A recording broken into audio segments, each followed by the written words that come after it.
I rise today to call upon my fellow members of Congress to support H.R. 1179, which would award the Congressional Gold Medal to the survivors of the Iran hostage crisis and to the families of the former hostages who are sadly no longer with us.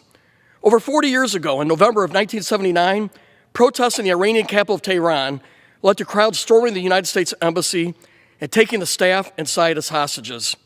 52 Americans, made up of both civilian and military personnel, were made prisoners in our own embassy and became victims of a terrorist attack upon international law. For over a year, the hostages were denied their basic human dignity with their captors, inflicting upon them increasing physical and psychological torture to include simulated executions. Madam Speaker, they would take these hostages and go through the motions of being executed, often pulling the trigger with an empty gun to instill fear. It was wrong. These brave Americans held strong throughout their harrowing ordeal, never once losing faith in each other or that they may return home to their families again. Their courage and patriotism are an inspiration to all of us today, just as it was to our nation 40 years ago. Through diplomatic success, all 52 of the hostages were released in January of 1981, free to return home to their loved ones and their country, with this January 20th marking the 41st anniversary of their freedom. Despite that, many of them have not recovered from their trauma.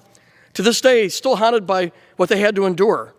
Alongside having to carry these burdens for over 40 years, these 52 heroes never received proper recognition from their government for the sacrifices they were forced to make in captivity.